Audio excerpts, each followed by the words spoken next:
وعلى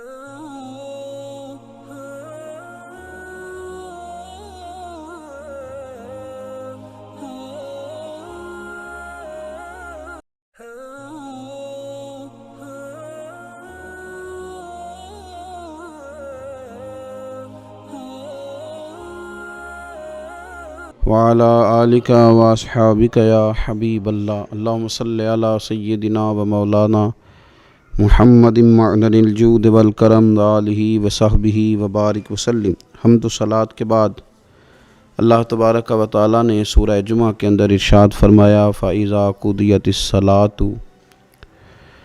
فرمایا جب تم نماز ادا کر لو فَانْتَشِرُوا فِي الْأَرْضِ، تو زمین میں پھیل جاؤ، وَابْتَغُوا مِنْ فَضْلِ اللَّهِ، اور اللہ کا فضل تلاش کرو، یعنی تم رزق کی تلاش میں نکل جاؤ۔ جب تم نماز پڑھ لو فَإِذَا قُضِيَتِ الصَّلَاةُ، جب تم نماز ادا کر لو، تم نے نماز پڑھ لی، فارغ ہو گئے، اب اس طرح کرو کہ فَانْتَشِرُوا فِي الْأَرْضِ، زمین میں پھیل جاؤ، وَابْتَغُوا مِنْ فَضْلِ اللَّهِ، اور اللہ کا فضل تلاش کرو، یعنی رزق کی تلاش میں نکل جاؤ۔ مفسرین نے لکھا مراد رزق کی تلاش میں نکل جاؤ۔ وَاذْكُرُوا اللَّهَ، اور اللہ کا ذکر کرو، کثیرا لعلکم تفلحون، کثرت کے ساتھ اللہ کا ذکر کرو اس امید پر کہ تم کامیاب ہو جاؤ۔ رزق حلال کی جو تلاش ہے اور جو کوشش ہے، یہ اللہ تبارک و تعالیٰ نے نظام زندگی کے اندر ایک خوبصورت نظام رکھا ہے کہ ہم تھوڑا سا آگے بڑھیں گے، کوشش کریں گے، محنت کریں گے اور اللہ تعالیٰ ہمیں رزق حلال عطا فرمائے گا۔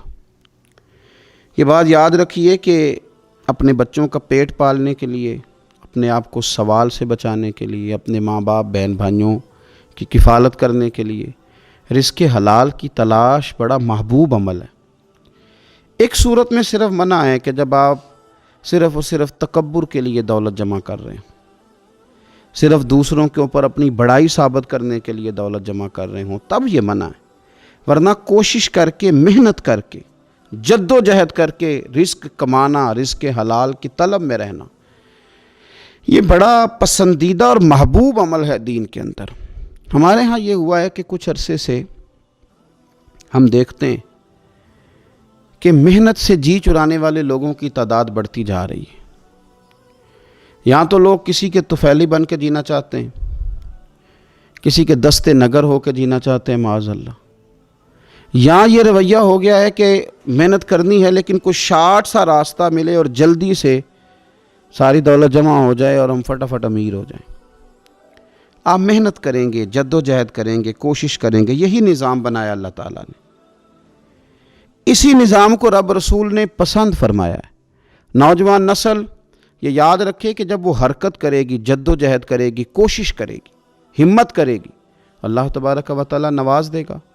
لیکن اگر کوشش ہی چھوڑ دی جائے، محنت ہی چھوڑ دی جائے، طلب ہی چھوڑ دی جائے، تو پھر اس کا نقصان یہ ہوتا ہے کہ معاشرے کے اندر آہستہ آہستہ لوگ سہارے تلاش کرنے لگتے ہیں، کاہلی اور سستی عروج پہ چلی جاتی ہے۔ پھر ہم نے یہ بھی دیکھا کہ آہستہ آہستہ چندہ جمع کرنے والوں کی تعداد بڑھ جاتی ہے، مختلف ناموں پر، مختلف عنوانوں پر چندے جمع کیے جاتے ہیں۔ بھکاریوں کی لمبی فہرستیں ہیں، گداگر مانگنے والے، کسی بھی اشارے پر آپ تھوڑی دیر کے لیے گاڑی کو روکتے ہیں تو پتہ نہیں کتنی کو تعداد ہے جو طلب کرنے والوں کی، اور پھر کئی کئی رنگوں میں، کئی کئی انداز میں لوگ آپ کے سامنے آتے ہیں۔ یاد رکھنا، نبی پاک صلی اللہ تعالیٰ علیہ وسلم نے فرمایا جس نے بغیر طلب کے اپنا ہاتھ پھیلایا، قیامت کے دن اسے سزا یہ ملے گی کہ جب رب کی بارگاہ میں آئے گا تو اس کے چہرے پہ گوشت نہیں ہوگا۔ بغیر طلب کے اور مسلمان ہو کے رب پہ بھروسہ کرنے والا، رسول پاک صلی اللہ علیہ وسلم کو ماننے والا، اور وہ سست ہو اور وہ کاہلی کی زندگی گزارے، آپ آگے بڑھیں، آپ کوشش کریں کہ مجھے کچھ حاصل کرنا ہے۔ آپ بجائے اس کے کہ سہارا تلاش کریں، آپ سہارا بننے کی کوشش کریں، اور نوجوان نسل اپنے ذہن کے اندر یہ بات بٹھائے کہ اللہ تعالیٰ نے جوانی دی ہے، طاقت دی ہے، آپ تو کئیوں کا بوجھ اپنے کندھوں پہ رکھ کے سفر کریں، آپ بہت سارے لوگوں کے لیے سہارے کا باعث بنیں، آپ ایک ایسا درخت بنے کہ جس کی چھاؤں میں سینکڑوں لوگ بیٹھ سکیں، درجنوں لوگ نفع حاصل کر سکیں۔ آپ خوبصورت زندگی بنائیں، اپنے آپ کو آگے لے کر کے جانے کی کوشش کریں، اور اللہ تو بندے کے گمان کے قریب ہے۔ جس طرح کا انسان ذہن بناتا ہے رب کریم اتنا ہی اس بندے پہ فضل کرتا ہے۔ اچھی امیدیں وابستہ کریں، خوب محنت کریں، خوب۔ مطلب یہ کہ سست پڑنا، اٹھتا ہوں، چلتا ہوں، دیکھتا ہوں، کرتا ہوں، کوئی ہو ہی جائے گا، کوئی پہنچ ہی جائے گا، یہ کمزور لوگوں کی علامت، یہ کمزور لوگوں کی۔ حضرت حسن بصری رحمۃ اللہ علیہ ایک مثال دے کے بڑی بات کو خوبصورت کرتے ہیں۔ کہتے ہیں کہ نوجوان مجھے ملا تو کہنے لگا حضرت جی آج میں نے عجیب نظارہ دیکھا ہے کہ ایک شیر نے شکار کیا ہے ایک بکری کا، تو اس نے کافی سارا خود کھایا اور باقی منہ میں پکڑ کے ایک پہاڑی پہ چڑھا ہے، وہاں ایک نابینا لومڑی بیٹھی تھی، باقی کا اس نے اس کو کھلایا ہے شکار۔ تو میں سوچتا ہوں رب کریم تو بندہ نابینا بھی ہو، گھر میں بھی بیٹھا ہو تو اس کو رزق پہنچا ہی دیتا ہے۔ تو خواجہ حسن بصری رحمۃ اللہ علیہ مسکرا پڑے، کہنے لگے میاں تم نے لومڑی بننے کا پروگرام بنایا، شیر بننے کا کیوں نہیں بنایا؟ تم نے یہ ذہن بنایا کہ گھر میں نابینا بن کے بھی کو بیٹھ جائے تو روٹی پہنچ جاتی ہے، تو یہ ذہن کیوں نہیں بنایا کہ شیر بنتا ہوں، شکار کرتا ہوں، کھاتا بھی ہوں، کھلاتا بھی ہوں؟ جد و جہد کریں، محنت کریں، آگے بڑھیں، ہمت کریں۔ میرے رسول کریم صلی اللہ تعالیٰ علیہ وآلہ وسلم کے صحابی حضرت سیدنا کعب رضی اللہ تعالیٰ عنہ ارشاد فرماتے ہیں کہ ایک شخص نبی پاک صلی اللہ علیہ وسلم کے سامنے سے گزرا، تو صحابہ کرام علیہم رضوان نے اس کی چستی دیکھ کر، بڑا چست نوجوان تھا، بڑا تیز چل رہا تھا، اس کی چستی دیکھ کے صحابہ نے کہا کاش اس کی چستی اللہ کے راستے میں ہوتی، یعنی عبادت میں لگا ہوا ہوتا یا جہاد میں لگا ہوا ہوتا، کاش اس کی چستی اللہ کے راستے میں ہوتی۔ تو نبی پاک صلی اللہ تعالیٰ علیہ وسلم نے فرمایا اگر یہ اپنے چھوٹے بچوں کی ضروریات پوری کرنے نکلا ہوا تو پھر بھی یہ اللہ کے راستے میں ہی ہے، اور فرمایا اگر یہ شخص اپنے بوڑھے والدین کی خدمت کے لیے نکلا ہوا ہے پھر بھی اللہ ہی کے راستے میں ہے، یعنی اگر رزق کما کے بچوں کا پیٹ پالتا ہے پھر بھی رب ہی کا راستہ ہے، اور اگر یہ رزق کما کے بوڑھے ماں باپ کی خدمت کرتا ہے تو یہ راستہ بھی اللہ ہی کا راستہ ہے۔ اور نبی پاک صلی اللہ تعالیٰ علیہ وسلم نے فرمایا اگر یہ اپنے آپ کو سوال سے بچانے کے لیے یہ کام کر رہا ہے، یعنی مجھے کسی کے آگے ہاتھ نہ پھیلانا پڑے، تو پھر بھی یہ اللہ ہی کے راستے میں ہے۔ ہاں اگر یہ ریاکاری کے طور پر، فخر کے طور پر یہ کام کر رہا ہے تو پھر یہ شیطان کی راہ میں۔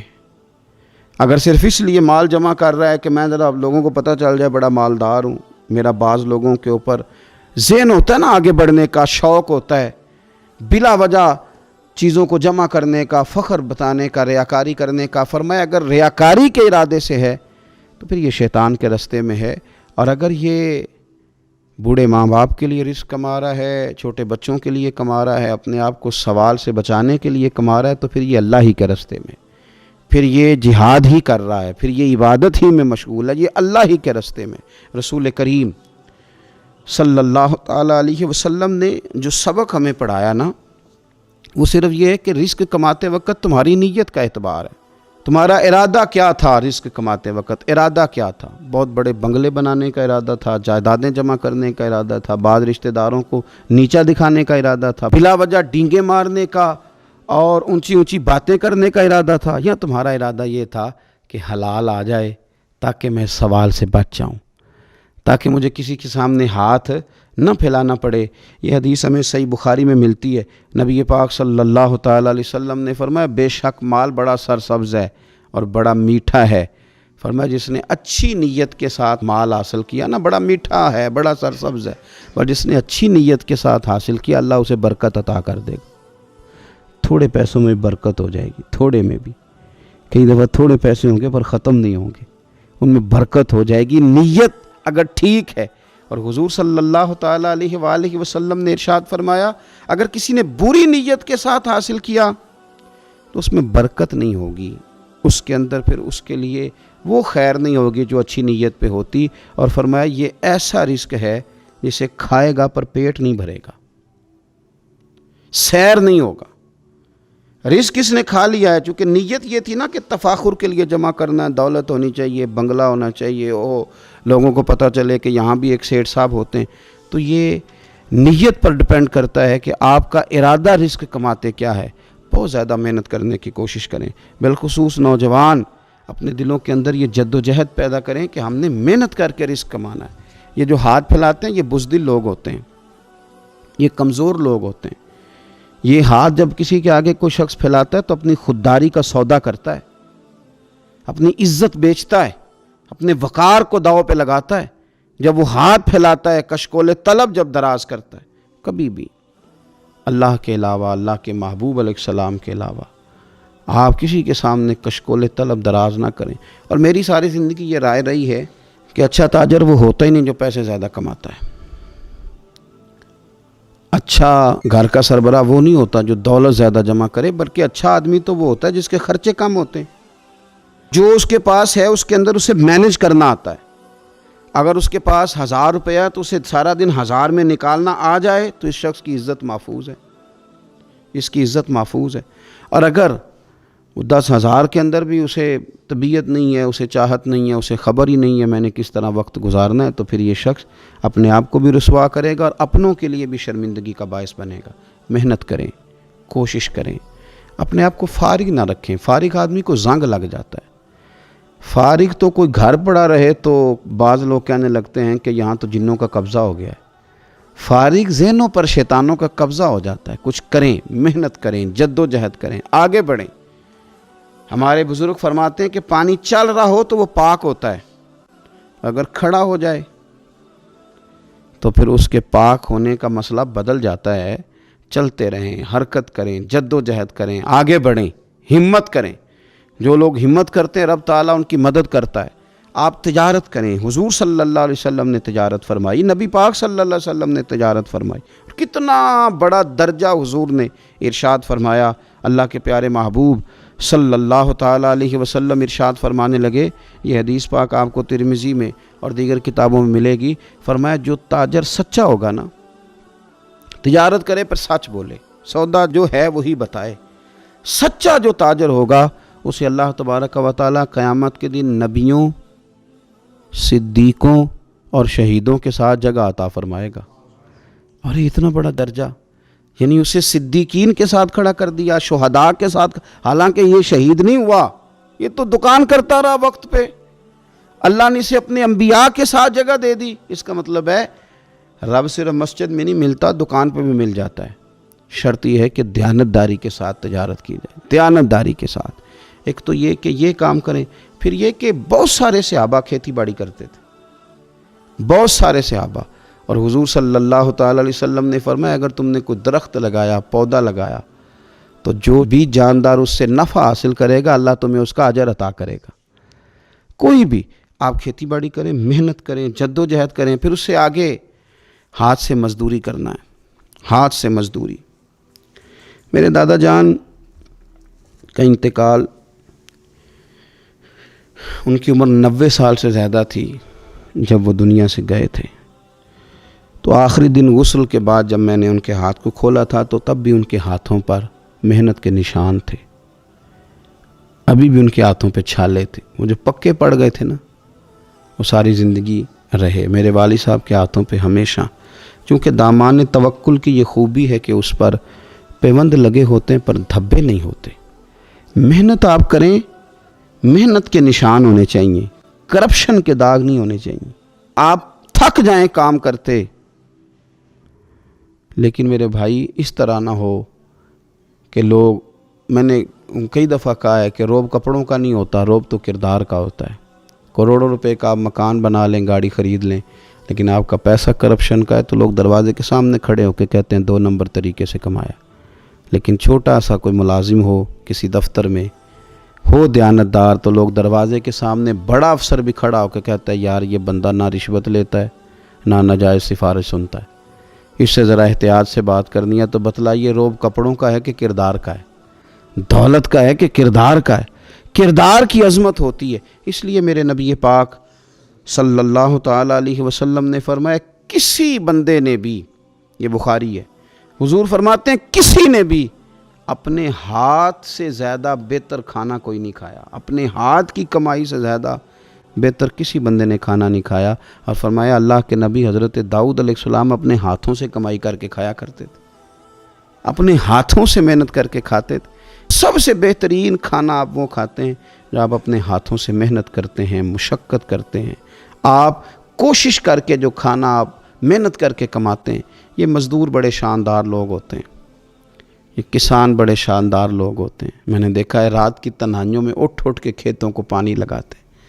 میں نے ان کو جانوروں سے پیار کرتے دیکھا ہے، ان کو محبت کرتے دیکھا ہے۔ میں نے دیکھا ہے کہ یہ بہت سارے دنیاوی تکلفات سے نکل جاتے ہیں، ان کو زیادہ فکر نہیں رہتی کہ میرے کپڑوں پہ دھبے ہیں کہ یہاں کس طرح کا ماحول ہے۔ میں نے دیکھا ہے کہ ان کی عیدیں تک اپنے جانوروں کے ساتھ گزرتی ہیں، ان کے ساتھ وقت گزارتے ہیں، پیار کرتے ہیں۔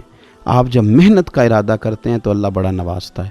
اپنی زندگی محنت والی، جد و جہد والی بنائیں، اور یاد رکھیں ہماری سوسائٹی کے اندر اتنے زیادہ غم نہیں ہیں۔ سب سے زیادہ پریشانی یہ ہے کہ جوان سست ہو گئے۔ علامہ اقبال نے کہا تھا لہو مجھ کو رلاتی ہے جوانوں کی تن آسانی۔ جوان اصل میں کمزور ہو گئے، اس لیے خرابی زیادہ بڑھ گئی۔ اگر جوان تازہ دم ہوں، سستی کو چھوڑیں، آگے بڑھنے کا جذبہ پیدا کریں۔ اٹھ باندھ کمر کیوں ڈرتا ہے، پھر دیکھ خدا کیا کرتا ہے۔